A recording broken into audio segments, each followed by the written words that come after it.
तो दोस्तों आज मैं एक्सप्लेन करने वाला हूँ 2022 में आई मूवी कार्तिकेय 2 को। इसकी IMDb रेटिंग है 8.6 आउट ऑफ 10 जो कि मूवी के हिसाब से काफी सही है। मैं मूवी को एक्सप्लेन करूंगा, लेकिन उससे पहले अगर आप हमारे चैनल पर नए हैं तो नीचे लाल कलर से लिखे सब्सक्राइब को दबाकर ग्रे कर दें। इससे आप हमारे चैनल से जुड़ जाएंगे और आने वाली वीडियोस को देख पाएंगे। और जिन्होंने सब्सक्राइब करा हुआ है उनका बहुत बहुत शुक्रिया। आप लोग ऐसे ही चैनल से जुड़े रहिए, मैं आपके लिए वीडियोस लाता रहूंगा। और मुझे थोड़ा और करीब से जानने के लिए आप मेरे इंस्टाग्राम या फिर फेसबुक अकाउंट को भी फॉलो कर सकते हैं, लिंक आपको डिस्क्रिप्शन में मिल जाएगा। तो मूवी की शुरुआत में हम प्रोफेसर राव को देखते हैं जो कि एक प्राचीन किताब में कुछ पढ़ रहे होते हैं। वो एक कहानी पढ़ रहे होते हैं कि एक बार श्री कृष्ण आराम से पेड़ पर बैठकर बांसुरी बजा रहे थे। तभी उसी जंगल में एक शिकारी आता है और हिरन को मारने की कोशिश करता है, पर उसका धनुष हिरन को ना लगकर श्री कृष्ण के पैरों पर जा लगता है। अगले ही पल हम देखते हैं कि एक बहुत बड़ी सुनामी द्वारका शहर को डुबा देती है और वहां पर बसे सभी लोग इधर से उधर भागना शुरू कर देते हैं। वहीं ऊंचाई पर खड़े उद्धवा श्री कृष्ण द्वारा दिए गए एक कड़े को देख रहे होते हैं। फिर एक फ्लैशबैक दिखाया जाता है जहां श्री कृष्ण उद्धवा से कह रहे होते हैं कि द्वारका की समाप्ति और यादव कुल की कर्म प्राप्ति ये सब पहले से ही लिखे हुए हैं। इनका आरंभ मेरे अवतार के अंत के साथ जुड़े रहेंगे। जो आने वाला युग है वो कलयुग है। वहाँ चोरी धर्म होगा, ऊंचा बोलने वाला ज्ञान होगा, राजा ही चोर होगा, ऐसे दिन आने वाले हैं। श्री कृष्ण अपने पैर से एक कड़ा निकालकर उद्धवा को देते हैं और कहते हैं कि उस कलयुग की विपत्ति से रक्षा करने के लिए मैं तुम्हें ये कड़ा दे रहा हूँ। फिर इसके बाद कहानी प्रेजेंट में आती है जहाँ हम देखते हैं कि प्रोफेसर राव उस किताब के कुछ पन्ने फाड़ कर लेके चले जाते हैं। अब इसके बाद हम एक लड़के को देखते हैं जिसका नाम कार्तिकेय होता है और वो पेशे से डॉक्टर होता है, पर उसके साथ साथ वो और भी कई तरह के काम करता था। एक बार हॉस्पिटल में सांप घुस आता है तो वो उसे अपने हाथ में पकड़ने में कामयाब हो जाता है। सभी लोग उसके ऐसा करने पर चमत्कार समझते हैं, पर वो समझाता है कि मैंने अपनी हार्ट बीट और पल्स रेट को नॉर्मल कर लिया, जिससे कि सांप को मेरी वाइब्रेशन से फील हुआ कि मैं उसे हानि नहीं पहुंचाऊंगा, जिससे कि वो मेरे हाथ में आ गया। कार्तिकेय का नेचर कुछ ऐसा ही था कि दुनिया में हो रही चीजों पर आंख मूंद कर विश्वास नहीं कर लेता था, बल्कि अपनी क्यूरियोसिटी के चलते पहले वो उन चीजों को समझता, उनकी जांच पड़ताल करता, उनके पीछे की साइंस समझता और तब जाकर वो उस चीज पर विश्वास करता था। कार्तिकेय लोगों की हर तरह से मदद करता था, फिर चाहे पैसों की मदद हो या घर में किसी बात की दिक्कत हो। वो कहने को तो डॉक्टर था, पर उसकी हर चीज जानने की इच्छा ने उसे सब कुछ बना दिया था और लगभग हर तरह के काम उसे करने आता था। एक बार वो मंदिर में जाता है और जोर जोर से चल रहे मंत्रों के जाप को बंद करने को कहता है क्योंकि उससे मरीज परेशान हो रहे थे। पंडित जी कहते हैं कि ये शोर नहीं मंत्र है। कार्तिकेय कहता है कि जिससे डिस्टरबेंस हो वो तो शोर ही है। पंडित जी कहते हैं कि हर प्रवाहित ध्वनि में ताकत होती है, हमारे मंत्र रोगी को पीड़ा नहीं शांति देते हैं। कार्तिकेय ज्यादा कुछ नहीं कहता, बस उन्हें सुनकर वहां से चला जाता है। अब हम प्रोफेसर राव को देखते हैं जो कि उन कागजों को लेकर इंडिया वापस आ रहे होते हैं। उनके बगल में बैठी एक लड़की से उनकी बातचीत होने लगती है तो वो बताते हैं कि वो आर्कियोलॉजिस्ट हैं और ग्रीस में काम कर रहे थे।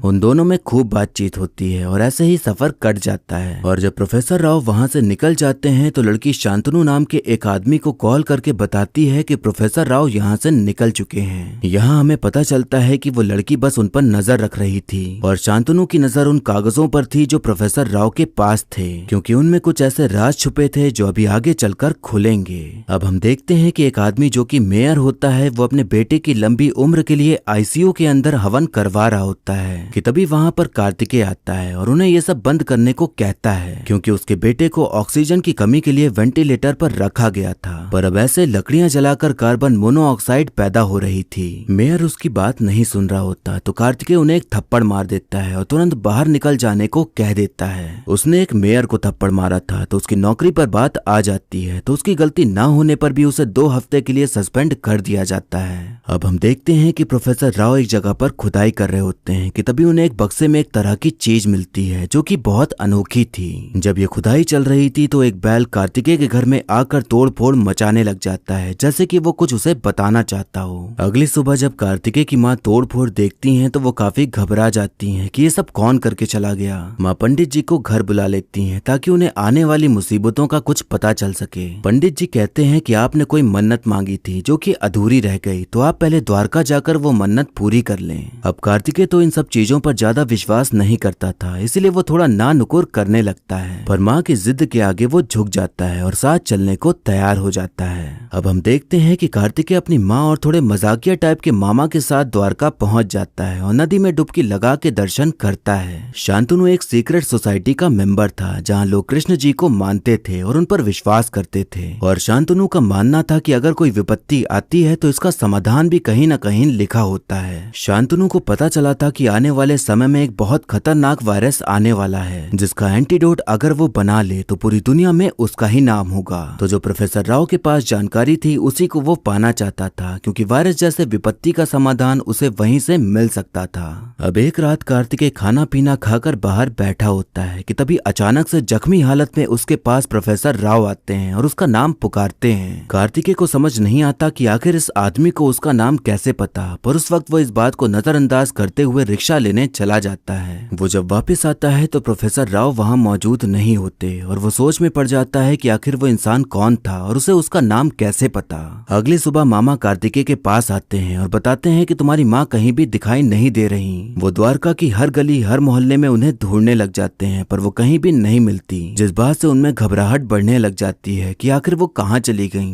कार्तिकेय अपनी माँ को ढूंढ ही रहा होता है कि तभी उसके पास पुलिस वाले आते हैं और जबरदस्ती उसे ही पकड़ के लेके चले जाते हैं। वो पुलिस वाले शांतनु के अंडर काम करते थे और उन्हें ये जानना था कि जब प्रोफेसर राव उसके पास आए तो उन्होंने क्या कहा, पर कार्तिकेय को इस बारे में कोई भी जानकारी नहीं थी। तभी पुलिस स्टेशन में एक लड़की आती है और कार्तिकेय को कैसे भी करके वहाँ से बचा ले जाती है। कार्तिकेय के मन में बहुत से सवाल चल रहे थे कि उसकी माँ कहाँ है और जो आदमी जख्मी हालत में आया था वो कौन है और पुलिस उसके पीछे क्यों पड़ी है। लड़की अपने मुंह पर से कपड़ा हटाती है और बताती है कि उसका नाम मुग्धा है और जो आदमी तुम्हें मिला था वो मेरे दादाजी हैं जो कि बहुत फेमस आर्कियोलॉजिस्ट हैं। उन दोनों में बातचीत चल ही रही होती है कि तभी कार्तिकेय को मारने के लिए एक आदमी उनके पीछे पड़ जाता है और उसे देखने पर लग रहा होता है जैसे उसके ऊपर खून सवार हो। कार्तिकेय मुग्धा के साथ भागने लगता है लेकिन वो आदमी उसके सामने आ जाता है। तभी आदमी के सामने से कुछ लोग भजन करते हुए श्री कृष्ण की मूर्ति को ले जा रहे होते हैं, तो आदमी सर झुकाए खड़ा हो जाता है और उस वक्त कार्तिकेय के पीछे नहीं भागता।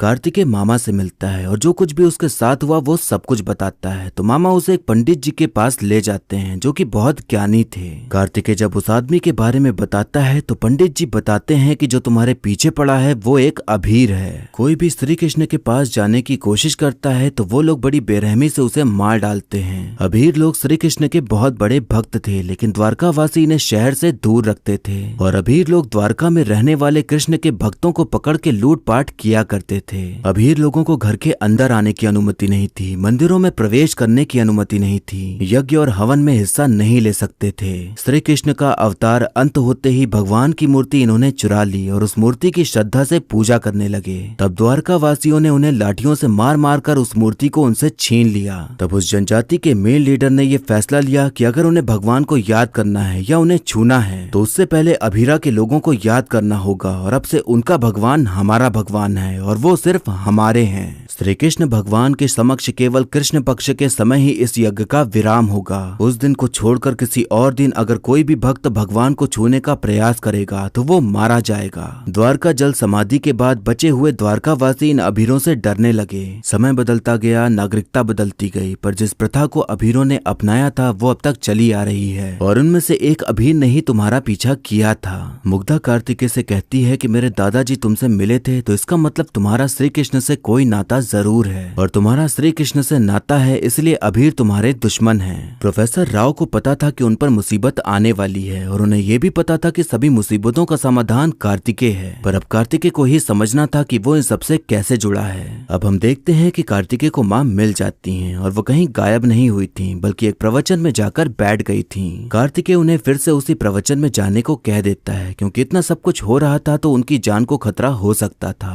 अब कार्तिकेय, मुग्धा और मामा प्रोफेसर प्रोफेसर राव के ऑफिस में जाते हैं तो उन्हें वहाँ पर वही कागज मिलते हैं जो प्रोफेसर राव एक किताब से फाड़कर लाए थे। श्री कृष्ण द्वारा दिए कड़े को लेकर द्वारका से निकले उद्धवा उसके लायक जो व्यक्ति है वही उस तक पहुँच सकता है ऐसे आधार बनाए थे। उद्धवा के छुपाए गए उस कड़े को पाने के लिए कई सालों से खोज चल रही है। कलयुग के समय में कई राजाओं ने उस कड़े को पाने के लिए प्रयत्न किए और कई सुराग बनाए पर पहुंच नहीं पाए। उन सुराखों में से एक सुराग ऐसा था जिसके बारे में प्रोफेसर राव को पता चल गया था, जो कि मोर की आकृति के रूप में था, पर उन्होंने उसे छुपा दिया और सुराग तक पहुंचने के लिए उन्होंने एक सुराग उस कमरे में ही छुपा रखा था। कार्तिकेय हर तरफ नजर दौड़ाता है तो उसे एक पेंटिंग दिखाई पड़ती है जो कि कृष्ण तालाब की होती है। अब वो सभी लोग वहीं पर पहुंच जाते हैं और कार्तिकेय डुबकी लगाकर उस तालाब से वो मोर जैसे दिखने वाली आकृति ढूंढ निकालता है। तभी वहाँ पर शांतनु द्वारा भेजे गए कुछ गुंडे आ जाते हैं जो कि उस वस्तु को पाना चाहते थे, पर कार्तिकेय उन सबको मार मार कर वहाँ से भगा देता है। कार्तिकेय कहता है कि जब तक मेरे पास ना आए तब तक समस्या है, लेकिन एक बार मुझ तक पहुँच गई तो वो समाधान है। ये मेरे हाथ क्यों आया वो मैं नहीं जानता, इसके पीछे क्या कहानी है वो भी नहीं जानता, लेकिन इसमें शामिल हुए बिना इसमें मेरा किरदार है, इसलिए इसका अंत भी मेरे ही हाथों लिखा है। अब शांतनु अपनी पावर दिखाते हुए हर जगह नाकाबंदी करवा देता है ताकि वो लोग कहीं भी ना जा पाएं। कार्तिकेय को पता चलता है कि मोर जैसे दिखने वाली जो वस्तु उसे मिली है वो वेनेडियम की बनी हुई है, तो वो गर्म पानी लेता है और उसके ऊपर डाल देता है, जिससे कि तापमान बदलने पर उसका रंग भी बदल जाता है और उस पर लिखी हुई चीजें दिखाई देने लगती हैं। उसमें जो लिखा हुआ था उससे ये हिंट मिलता है कि उन्हें अब गोवर्धन गिरी जाना होगा, पर यहाँ दिक्कत ये थी कि वो वांटेड लिस्ट में आ चुके थे तो इतनी आसानी से नहीं जा सकते थे। तभी कार्तिकेय को सुलेमान नाम का एक ट्रक ड्राइवर दिखाई पड़ता है, तो वो उससे मदद मांगने के लिए जाता है ताकि वो उसके ट्रक से गोवर्धन गिरी पहुंच सके।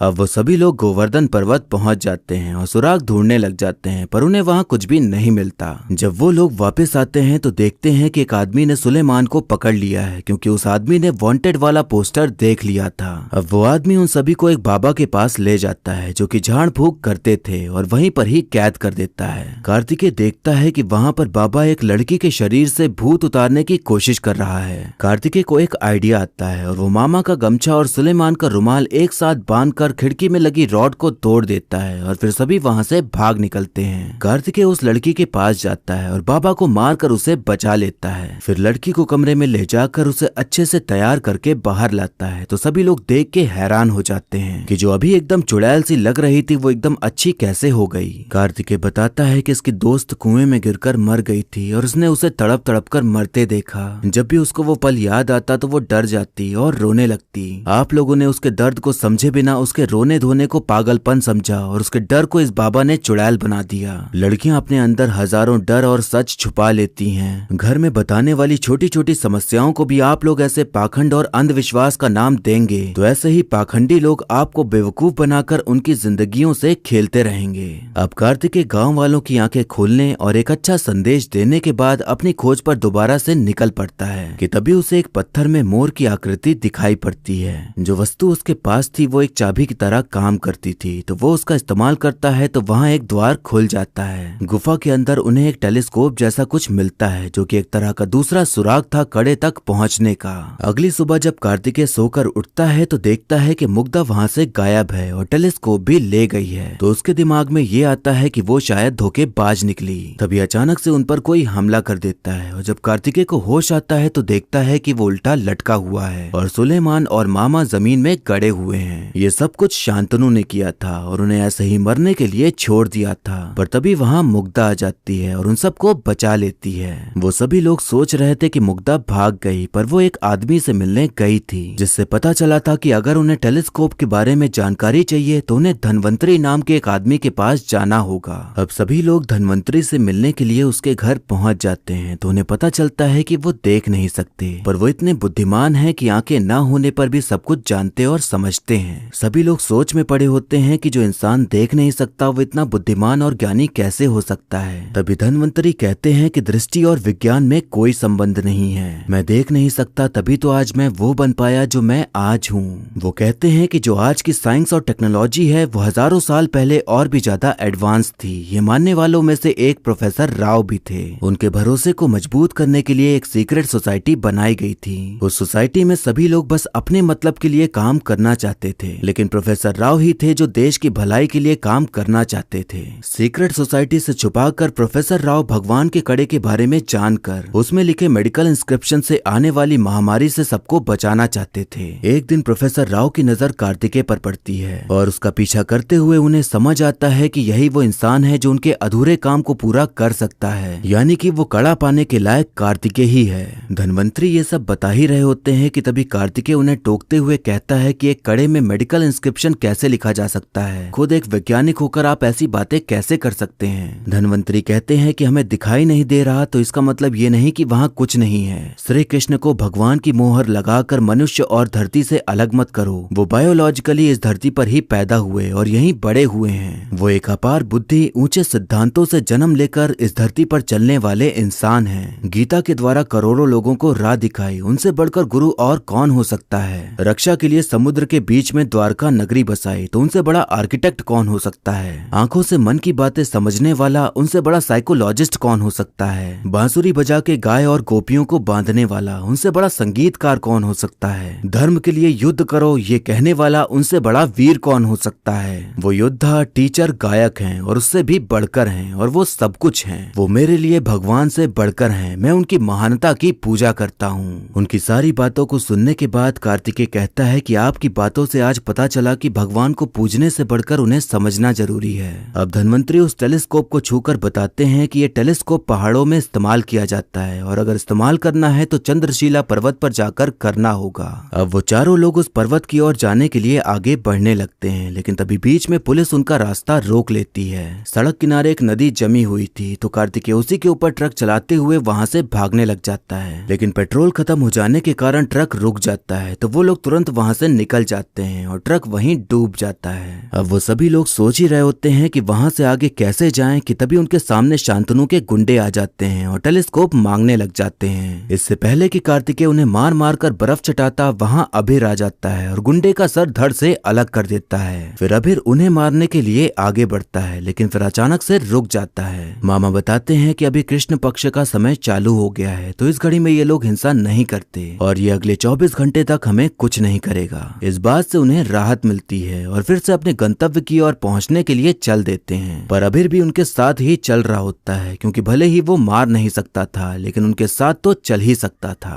अब सभी लोग एक जगह पर जा पहुंचते हैं जहां पर श्री कृष्ण की मूर्ति रखी हुई थी, लेकिन उनके हाथों में बांसुरी नहीं थी। तभी वहां पर खूब सारे आदमी आ जाते हैं जो कि अभिरों की जनजाति से बिलोंग करते थे और वो सभी उन चारों को पकड़ लेते हैं। तभी कार्तिकेय को समझ आता है कि जो टेलीस्कोप और मोर की आकृति वाली चीज है, अगर उन दोनों को मिला दें तो वो बांसुरी बन जाएगी। वो ऐसा ही करके बांसुरी बनाकर कृष्ण जी के हाथों में रख देता है, जिससे कि वो मूर्ति अपनी जगह से खिसक जाती है और एक द्वार खुल जाता है। उस द्वार के अंदर हजारों जहरीले सांप रेंग रहे होते हैं और जो भी जाने की कोशिश करता वो मारा जाता। तभी कार्तिकेय अपनी सांप वाली टेक्निक अपनाता है और अपनी बॉडी की वाइब्रेशन के द्वारा सांपों से बातचीत करते हुए उनसे बच बचाकर आगे निकल जाता है। उसे वहां पर वही कड़ा मिलता है जिसे उद्धवा ने छुपा दिया था, इस उम्मीद में कि जो इसके लायक होगा उसे ही वो मिलेगा। और कई लोग आए पर किसी को कड़ा नहीं मिला, पर कार्तिकेय को आज वो मिल गया था क्योंकि वही था जो उसके लायक था। अब सीन यहाँ से कट होता है और हमें दिखाया जाता है कि हर न्यूज चैनल में, हर अखबार में बस कार्तिकेय की ही चर्चा चल रही है कि उसने एक कड़ा ढूंढ निकाला है जो कि भगवान का है। कड़े की कई साइंटिफिक जांच करने के बाद पता चला कि ये 5000 साल पुराना है और उस कड़े में लिखे सबूत के आधार पर आने वाली कई विपत्तियों की महामारी का समाधान है।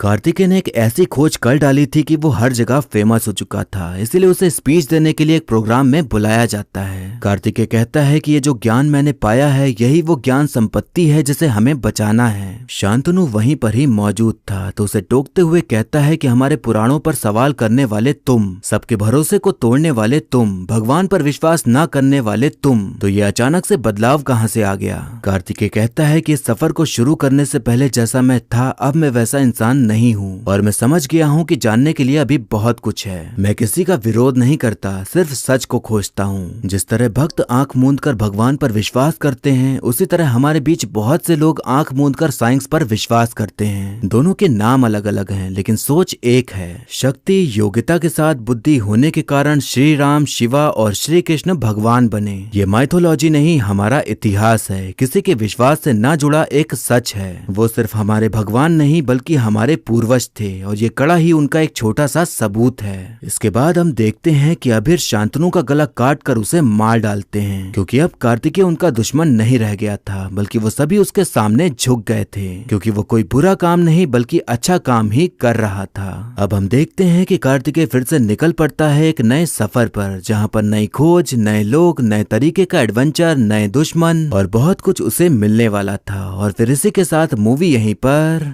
खत्म हो जाती है। तो दोस्तों, इस मूवी का मैसेज साफ तौर पर यह समझ आता है कि हमें बताने की कोशिश करी गई है कि भगवान जिन्हें हम हर जगह खोजते हैं वो हमारी धरती पर ही जन्मे थे और वो कोई कहानी नहीं बल्कि हमारे पूर्वज थे। ये पूरी मूवी आपके विश्वास के ऊपर टिकी हुई है। अगर आपको भगवान पर विश्वास है तो आपको सब सही लगेगा, लेकिन अगर आप नहीं मानते हैं और भगवान को लेकर आपकी सोच अलग है तो हो सकता है कि आपको बहुत सी बातें सही ना लगे। कुछ लोगों का नेचर कार्तिकेय जैसा भी हो सकता है, जो कि सिर्फ बातों को सुनते नहीं बल्कि की जड़ तक जाकर ये समझने की कोशिश करते हैं कि सामने वाले ने जो कहा है वो कितने हद तक सही है और कितना गलत। फिल्म की बात करें तो हमें काफी कॉमेडी देखने को मिलती है, एक्शन भी मिलता है और एडवेंचर भी देखने को मिलता है और काफी बातें भी पता चलती हैं। तो कुल मिलाकर शायद इसीलिए ये ऑडियंस को पसंद आ रही है, क्योंकि सभी कुछ देखने को मिलता है और लोगों की आस्था से जुड़ी हुई फिल्म है ये। फिल्म का VFX थोड़ा सा कम ठीक लगता है, अगर वो और अच्छा हो पाता तो और मजेदार होता, क्योंकि एडवेंचर वाली फिल्म में ज्यादा काम VFX का ही होता है। पर शायद बजट कम होने के कारण जितना हो पाया उतना किया गया, लेकिन ये चीज फिल्म को बुरा नहीं बनाती, बल्कि फिल्म अच्छी होने पर ऑडियंस इन सब चीजों को इग्नोर कर देती है। सबसे अच्छी बात कि इसमें हिंदू मुस्लिम एकता दिखाने की कोशिश करी गई, बिना ये बताए कि ऐसा वो दिखाना चाह रहे हैं। मतलब कि एक मुस्लिम कैरेक्टर को ठीक उसी तरह दिखाया गया जैसा हम अपनी आम जिंदगी में देखते हैं और साथ रहते हैं। सुलेमान जो कि ट्रक चलाता है और उनकी मदद करने को तैयार हो जाता है क्योंकि उसे पैसे मिलने वाले थे, पर धीरे धीरे बातचीत होने पर कनेक्शन बन जाता है और उनके साथ ही हर जगह चलने लगता है। मुसीबत आने पर मदद भी करता है और जो उनका मकसद था उससे कोई भी आपत्ति ना होते हुए उनके साथ चलता है। एक सीन है जहां कार्तिकेय ठंडे पानी में डूबने वाला होता है तो मामा अपना गमछा और सुलेमान अपना रुमाल एक साथ करके उसे बचा लेते हैं। इस सीन से यही समझने मिलता है कि हमारा धर्म, हमारे भगवान अलग अलग हो सकते हैं, पर आम जिंदगी में हम ये कर सकते हैं कि एक दूसरे की बातों को रिस्पेक्ट दें और मदद पड़ने पर हमेशा साथ खड़े रहें। वैसे एक बात कहना चाहूंगा कि अगर ये बॉलीवुड फिल्म होती तो शायद इसको भी बॉयकॉट किया जा रहा होता, क्योंकि इसमें बहुत से सीन्स हैं जिन्हें लेकर फिल्म बॉयकॉट करने वाले इसे भी बॉयकॉट कर सकते थे। कार्तिकेय का मंत्र जपने से रोकना और कहना कि इससे शोर होता है, उसका साइंस पर ज्यादा विश्वास होना ना कि भगवान पर, एक मुस्लिम ड्राइवर का दिखाना जबकि हिंदू ड्राइवर भी ले सकते थे, बाबा को दिखाना जो कि ढोंगी है। बॉयकॉट करने वाले लोग ऐसे ही बातों को देखकर बॉयकॉट ट्रेंड चलाते हैं। एग्जाम्पल के तौर पर देखें तो ब्रह्मास्त्र के ट्रेलर में ये दिख गया था कि रणबीर ने जूते पहने हुए हैं तो उसका बॉयकॉट शुरू हो गया। फिर डायरेक्टर ने क्लियर किया कि वो मंदिर में नहीं बल्कि दुर्गा पूजा पंडाल में है, इसलिए उसने जूते पहन रखे हैं। तो जब ऐसे ही छोटी छोटी बातों को लेकर मूवी को बॉयकॉट किया जाता है तो फिर इस मूवी को बॉयकॉट क्यों नहीं किया गया बल्कि इसकी तारीफ में हैशटैग चलाए गए। साफ तौर पर यह समझ आता है कि कभी कभार बेमतलब में ही मतलब निकालने की कोशिश की जाती है। अब जिस तरह से यहाँ पर एक मुस्लिम ड्राइवर होने पर किसी को आपत्ति नहीं हुई, तो उसी तरह बॉलीवुड फिल्म में किसी कैरेक्टर का मुस्लिम होना कैसे बुरा हो जाता है। अभी बॉलीवुड वर्सेस साउथ इतना चल रहा है कि बस लोगों को बॉलीवुड को गरियाने का मौका चाहिए और साउथ वाले जो दिखाएं वो सब अच्छा ही दिखता है और कोई बुराई दिखती ही नहीं है। अगर यही स्टोरी लाइन बॉलीवुड में होती तो शायद इसे भी बॉयकॉट किया जा रहा होता। वैसे जो RRR आई थी उसमें भी मुस्लिम कैरेक्टर दिखाया गया था और पॉजिटिव वे में ही दिखाया गया था, लेकिन तब भी उस फिल्म को लोगों ने देखा और आज पूरी दुनिया उस फिल्म की बात कर रही है। मैं ये नहीं कह रहा कि फिल्म में प्रोपेगेंडा नहीं होता, पर हर फिल्म में प्रोपेगेंडा हो और वही ढूंढा जाए ये जरूरी नहीं। कुछ फिल्में होती हैं जिन्हें देखकर ही समझ आ जाता है कि यहाँ कुछ और ही कहानी बताई जा रही है, पर हाल फिलहाल माहौल जैसा बनाया गया है उस हिसाब से अब सभी फिल्में बॉयकॉट करते रहने का कोई मतलब नहीं है। पूरी फिल्म इंडस्ट्री एक ही थाली के चट्टे बट्टे हैं। आज आप साउथ साउथ कर रहे हैं, पर हर चीज का वक्त आता है और एंटरटेनमेंट के इंडस्ट्री में अगर कुछ नया ना हो तो ऑडियंस बोर होने लग जाती है। एग्जाम्पल के तौर पर आप सोशल मैसेज देने वाली मूवीज को देख लीजिए जिसमें भर भर के कॉमेडी होती थी। एक दौर था जब बहुत सी फिल्में आ रही थी जिनमें कॉमेडी के साथ साथ एक सोशल मैसेज भी होता था और खूब चलती थी, पर अब काफी हद तक उसका क्रेज जा चुका है। आज हमें केजीएफ और पुष्पा देखकर मजा आता है, जबकि गौर से देखें तो हम हीरो को नहीं बल्कि विलन को देखकर खुश होते हैं और उसको किसी के मारने पर तालियां और सीटियां बजाते हैं। एंटरटेनमेंट पर्पस के लिए तो सभी कुछ अच्छा है, पर अगर आप हर चीज सीरियस होकर देखने लगेंगे तो सब में बुराइयां ही दिखना शुरू हो जाएंगी। फिलहाल इस फिल्म की बात करें तो ये आपको अंत तक बांधे रखती है और आपको बिल्कुल भी निराश नहीं करती। ये फिल्म तब आई जब आमिर खान और अक्षय कुमार जैसे बड़े स्टार्स की फिल्में आई थीं, पर ऑडियंस ने उन्हें नकार दिया और इसे देखना सही समझा, क्योंकि अब शायद ऑडियंस घिसी पिटी कहानी देखने के बजाय कुछ नया ही देखना पसंद करती है। एंडिंग सीन की बात करें तो यही समझ में आता है कि इस फिल्म का थर्ड पार्ट भी आएगा। वैसे ये फिल्म हिट साबित हुई है तो थर्ड पार्ट लाने में ज्यादा सोचना भी नहीं पड़ेगा। तो उम्मीद करिए कि ऐसे ही एडवेंचर के साथ कार्तिकेय फिर से लौटेगा और आपको भारत के इतिहास के बारे में बताएगा। एक्टिंग की बात करें तो कार्तिकेय यानी कि निखिल सिद्धार्थ ने बढ़िया काम किया है और अपने रोल को काफी अच्छे से निभाया है। मुग्धा यानी कि अनुपमा परमेश्वरम ने अपने रोल को सही ही निभाया है। हालांकि उनके डायलॉग्स काफी कम थे और अगर उन्हें भी थोड़ा एक्शन करने दिया जाता तो उनका कैरेक्टर और निखर के आ सकता था। अनुपम सर का रोल काफी छोटा था, पर उन्हें जिस तरह के डायलॉग्स दिए गए वो काफी पावरफुल थे और ऑडियंस के ऊपर एक गहरा असर डालते हैं। तो कुल मिलाकर उन्होंने अपने इस छोटे से रोल को भी बहुत अच्छे से निभाया है। वहीं बाकी जितने भी सह कलाकार हैं उन सभी की एक्टिंग अच्छी देखने को मिलती है। इस फिल्म को आप बड़े आराम से अपने परिवार के साथ देखने जा सकते हैं और एंजॉय कर सकते हैं। वैसे आप हमें कमेंट करके बताइए कि क्या आपने पहले अपने भगवान को समझा है, उन्हें जाना है, या आप भगवान को मानते ही नहीं, या आप किसी और पावर को मानते हैं, या इस प्रकृति के नियमों को मानते हैं। आपकी नजर में आपका भगवान कौन है जिस पर आप विश्वास करते हैं और जो आपको भरोसा दिलाता है और अंधेरे में एक रोशनी दिखाता है? हमें कमेंट करके जरूर बताइएगा। और हाँ, कमेंट में अपने भगवान को लेकर लड़ाई मत करने लगिएगा, क्योंकि अगर आप ऐसा करते हैं तो यही साबित होता है कि आप अपने भगवान को कभी समझे ही नहीं। तो ये था एक्सप्लेनेशन कार्तिकेय 2 मूवी का।